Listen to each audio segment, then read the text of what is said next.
Ababakar Safingom. Je suis le directeur de l'électronique et de l'informatique de l'Assemblée nationale depuis bientôt 16 ans. Comme vous le savez, je vous l'ai déjà dit, je suis directeur technique de l'Assemblée nationale. À cet effet, en dehors du travail dévolu à tous services techniques, nous gérons le système audiovisuel de l'Assemblée nationale, nous participons, nous sommes dans les salles de commission pour procéder aux enregistrements. Donc les commissions, comme vous le savez, qui sont à huis clos. Donc nous tournons tout l'aspect technique à l'Assemblée nationale, c'est nous qui gérons ça. Donc nous avons pu observer l'Assemblée nationale de l'intérieur pendant toutes ces années. Et le constat qu'on a fait, c'est qui nous a motivés à écrire ce livre, c'est que sans douter de la volonté des députés, des différentes législatures de faire correctement leur travail, on a remarqué que l'image que projette l'Assemblée sur la société n'est pas, je ne dirais pas négative, parce qu'en tant que scientifique, je n'ai pas de mesure pour dire que c'est négatif, mais n'est pas positif en tout cas. Et ça, depuis les indépendances. Depuis 2006, je suis là-bas. Même avant, comme je suis directeur technique, j'ai la possibilité de voir les vidéos des anciennes législatures. Mais l'Assemblée nationale n'a presque jamais eu bonne presse au niveau de la société. Depuis 1960, 1525 députés ont été élus à l'Assemblée nationale. On ne peut pas dire que tout le monde est mauvais. Donc, je me suis dit qu'au-delà des acteurs, il y a des dysfonctionnements qui concernent peut-être l'organe de législation, l'Assemblée nationale, des dysfonctionnements qui brident la volonté peut-être ou le désir des députés de faire correctement leur travail. J'ai étudié aussi des dysfonctionnements au niveau du système représentatif de notre pays et aussi de l'implémentation, c'est-à-dire de la mise en œuvre des missions de l'Assemblée nationale. Je veux juste éclaircir que moi j'ai étudié l'aspect la mission de représentation de l'Assemblée nationale. Parce que la Constitution est claire. La Constitution de notre pays dit en son article 59 que l'Assemblée nationale, l'Assemblée représentative de la République du Sénégal s'appelle l'Assemblée nationale. Elle n'a pas dit, la Constitution n'a pas dit l'Assemblée législative. Elle n'a pas dit l'Assemblée de contrôle. Elle a insisté sur la mission de représentation. Parce que cette mission est le pilier des missions de l'Assemblée nationale. Elle en est l'essence même.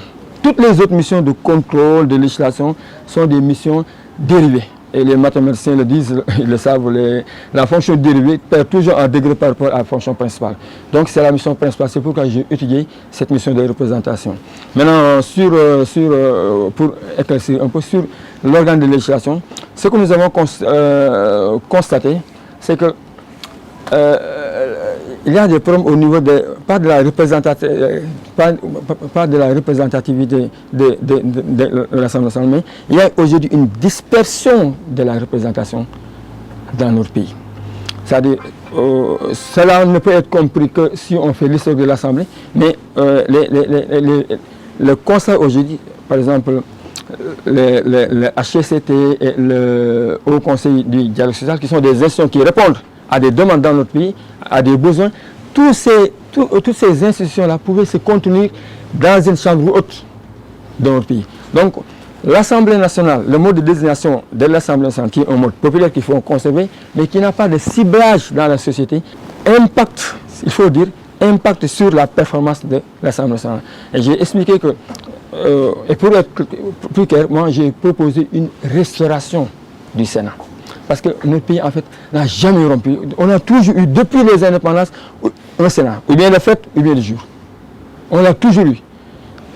J'ai rappelé dans mon livre que depuis le XVIIIe siècle, notre pays évolue dans l'environnement institutionnel français. Et en France, le Sénat a été installé depuis Napoléon. Même nos élites, le professeur Senghor a été sénateur. Lamine Gueye a été sénateur, mondial a été. Donc, au lendemain des indépendances, la première république, il n'y avait pas un Sénat comme ça, mais il y avait un Sénat de fait. Parce que l'UPS, l'Union progressiste sénégalaise, qui était le parti au pouvoir, c'était en quelque sorte une chambre haute du Parlement. Toutes les politiques publiques étaient discutées en amont au niveau de l'UPS avant d'être débattues au niveau de l'Assemblée nationale et d'être implémentées par l'exécutif. D'ailleurs, je rappelle que les problèmes entre le président Senghor et le président ont été arbitrés par l'Assemblée nationale. Et le président Dia avait dit que la motion de censure est illégale parce que ça n'a pas été discuté en amont dans les instances du parti. Ça veut dire que le parti faisait presque office de Sénat. Après cela, ça s'est poursuivi. Même on peut dire que ce manque de représentation, ce déficit de représentation de l'Assemblée nationale a conduit, en tout cas, à quelque part, causer les événements de 1968. Après, c'est en 1998 que le Sénat a été instauré pour la première fois dans le pays par le président Abdou Diouf. Après, les vainqueurs de la présidentielle de 2000 ont supprimé le Sénat. Mais il convient, ça aussi je le rappelle, que l'exposé des motifs du Sénat de 1998, parce que le président Abdoulaye Wade, quand il a supprimé le Sénat en 1998, tout de suite après il a créé le Conseil de la République pour les affaires économiques et sociales. L'exposé des motifs du Sénat de 1998, c'est presque mot pour mot, c'est le même exposé des motifs qui a servi à créer le KS. C'est-à-dire, à chaque fois qu'on a supprimé le Sénat, on a créé une institution pour la remplacer, le Sénat, tout en lui ôtant cette mission de législation. Et ça, comme je le dis, ça impacte la performance de l'Assemblée nationale. Ça l'impacte. Et c'est ça qui s'est poursuivi après, même le président Abdou Diouf, avant son départ du Parlement, il a restauré encore le Sénat, qui a été supprimé par les vainqueurs de 2012, le président Macky Sall. Lui aussi, tout ce qu'il a supprimé, il a vu ce déficit dans la représentation. Il a créé le Conseil économique, le Haut Conseil économique des affaires sociales et environnementales, le HCCT. Donc, et encore une fois, peut-être lui, on peut lui accorder un crédit parce que quand il supprimait le Sénat, il n'a pas remis en cause le principe de la création, le principe qui avait prévalu lors de la création du Sénat. Mais il a dit que je supprime le Sénat pour les questions budgétaires. On comprend tous que peut-être c'est vrai qu'il y avait des questions budgétaires, mais si seulement c'était les questions budgétaires, on n'avait pas créé le HCCT. Mais c'était surtout parce que les populations avaient une aversion sur le Sénat. Donc le problème, on n'a pas pris le temps d'expliquer aux populations l'importance du Sénat. Et ça, tant qu'on ne le fera pas, ça impactera la performance de l'Assemblée nationale. Ça, c'est clair. C'est une nécessité, c'est un besoin de la République pour que les entités territoriales, les groupes socio-professionnels soient représentés au Parlement. L'Assemblée nationale, comme je le dis tantôt, ne le fait pas parce que le mode de désignation n'a pas de ciblage. C'est un mode populaire important qu'il faut conserver. Mais à côté, il faut une autre chambre qui puisse permettre à ces entités territoriales et ces groupes socio-professionnels de participer à la législation. Ça c'est le premier point, ça, sur l'organe de législation. L'autre, c'est le système représentatif sénégalais. Notre pays, comme je vous l'ai dit, a hérité de l'environnement institutionnel français parce que nous y avons évolué depuis le XVIIIe siècle. En France, le mandat impératif est interdit depuis la révolution de 1789. Ça, on le comprend. Maintenant, eux, quand ils ont institué le mandat représentatif, on sait que le mandat représentatif a des inconvénients qu'ils ont réussi, eux, à apprivoiser. Nous, on n'en a jamais discuté. C'est ça aussi le problème dans le pays. Dans le pays, on est toujours sur le problème de personnes, c'est tel autre qui a fait ceci, tel autre. Mais on ne discute pas souvent des institutions. Pourquoi on a choisi de faire ça? Et ça, c'est extrêmement important. Parce que si on ne le fait pas, quels que soient les hommes qui vont animer les institutions, des dysfonctionnements vont apparaître et ça se rejaillira sur la perception des populations. Donc, j'ai dit qu'il y a deux inconvénients sur le mandat représentatif que les Français ont réussi à proposer. Le premier inconvénient, c'est la relation entre représentés et représentants, entre mandat et mandataire. L'autre inconvénient, c'est par rapport à la définition de la représentation en rapport avec le mode de désignation du député. Pour la relation entre représentants et représentés, ce qu'on veut dire, c'est que moi, par exemple, je suis de Fissel-Madane, dans le département de Mbour.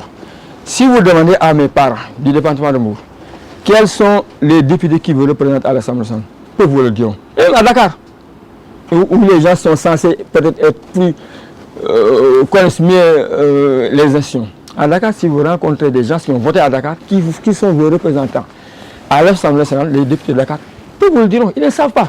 Mais comment vous pouvez, ces citoyens-là, à qui je ne reproche pas ça, comment ces citoyens-là peuvent apprécier sur une base correcte le travail de l'Assemblée nationale s'ils ne connaissent même pas ce qu'ils les représentent? Ça n'a pas de sens. Ça, c'est le mode de représentatif qu'on a adopté. Moi, je suis d'accord avec le mandat impératif. Il n'est pas question qu'on l'expédie, comme je vous l'ai dit. Même la France l'a abandonné depuis 1789. Donc, j'ai parlé du deuxième problème, ça, c'est la définition de la représentation par rapport au mode de désignation. Ici, il y a deux, le scrutin est double au Sénégal. Il y a des députés qui sont élus dans les ressorts nationaux, sur la liste professionnelle. Il y a d'autres qui sont élus au niveau des départements. Moi, ce que j'ai proposé, je l'ai bien étudié, mais ce que j'ai proposé, c'est que d'abord, il faut qu'on fasse les bons constats, les constats des problématiques. Le problème actuellement, on a au Sénégal, j'ai lu tout à l'heure, il n'y a pas de relation entre représentants et représentés. La plupart des citoyens, au soir du vote, ils ne s'intéressent plus aux résultats. Ils savent que mon parti a gagné, mais il n'y a pas une relation entre eux et les députés. Donc ce que j'ai proposé dans le livre, c'est qu'on change le mode d'élection, c'est-à-dire on supprime carrément les scrutins proportionnels. Qu'on installe un scrutin uninominal à un tour. Le dernier point, c'est l'implémentation des missions de représentation. Là, je vais donner juste un exemple. La loi à la députation, la loi sur la candidature à la députation n'exige pas des candidats de comprendre le français. Moi, je suis d'accord, sinon on aurait une assemblée élitiste. C'est le cas pour la fonction suprême du président de la République. Mais dans ce cas, vous élisez un député qui ne comprend pas français. Parce qu'il est candidat, parce que la loi le lui permet. Il est élu à l'Assemblée nationale, il ne comprend pas français. Et pourtant, toute la documentation est exclusivement écrite en français. Tous les documents qu'il reçoit, les lois, les exposés de motifs, bref, tout est en français. Et vous demandez à ce gars-là de pouvoir juger, de pouvoir étudier ça et d'avoir un avis sur ça. Et quand il ne le fait pas bien, vous lui dites, ah, le gars-là, il ne comprend rien, c'est un mauvais député. Moi, je n'ai pas de solution toute faite, mais je veux qu'on en parle. Qu'au-delà des problèmes de personnes qui sont importants, moi je ne déresponsabilise pas les acteurs. Je ne dis pas qu'ils ne sont pas responsables, je n'ai pas dit ça. Mais quel que soit le niveau des acteurs qui sont élus à l'Assemblée, si ces problèmes, on ne discute pas de ces problèmes-là, on va insérer une nouvelle législature, 2 ans, 3 ans après, mais on va retomber dans les mêmes travers. Je disais à ma collègue là, que j'ai remarqué, même depuis que je suis à l'Assemblée, mais même avant, quand je regarde les anciennes vidéos des installations, à chaque fois, les députés vous disent, cette législature-là, c'est une législature de rupture. 5 ans après, c'est celui qui est en place et qui a combattu pour que son parti tombe, dit la même chose. Mais on connaît comme ça jusqu'à quand? Donc, grosso modo, j'ai essayé d'expliquer ça dans mon entourage. À chaque fois, quand les gens voient que vous travaillez à l'Assemblée, la première chose qu'ils vous disent, ah, vous à l'Assemblée, vous ne faites que dormir.